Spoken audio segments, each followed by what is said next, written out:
Hi there, everybody. This is Mark Plunkett, the pastor of Heritage Presbyterian Church. This is our weekly devotional for Monday, June the 27th, 2022. There is a wonderful story in the Old Testament that I'll bet most people miss because when you study Elijah and Elisha, the big story is when Elijah is taken up into heaven and Elijah picks up his mantle and continues the work that Elijah has been doing. And before Elijah is taken, Elisha asks him for a double portion of his spirit so that he can continue to do the work Elijah had done. That's the main story that anybody that knows about Elijah and Elisha knows.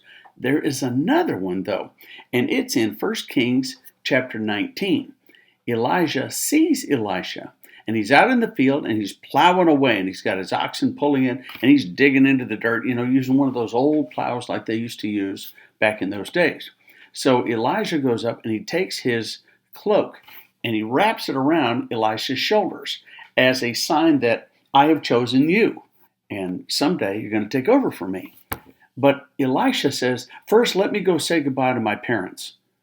And Elijah says to him, never mind, you're not the one that I need to pick, never mind. And so Elijah goes to turn away.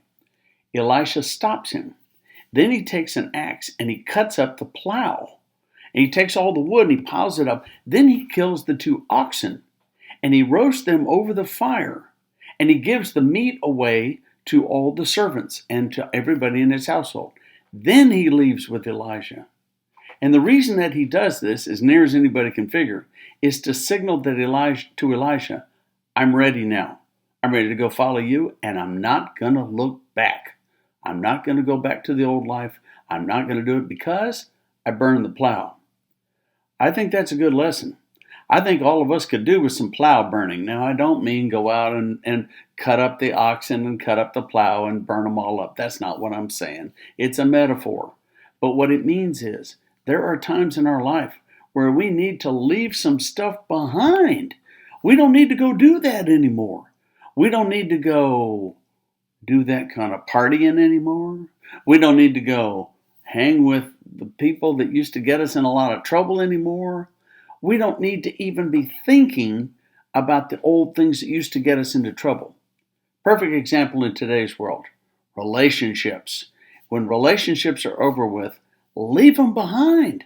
Don't carry them with you in your heart. Don't do any of that. Leave them behind because there's something else. There's something else that's coming. I've seen this happen. I've experienced it myself. And even though I've been married and I've been with my wife for 40 years, I have burned that plow. I've let go of those old relationships. I don't think about them anymore. And people that do are asking for a lot of trouble.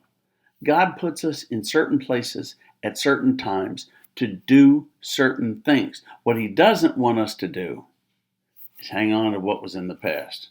So, burn the plow. Let go of the things, okay? And get on with what God's calling you to do. Amen.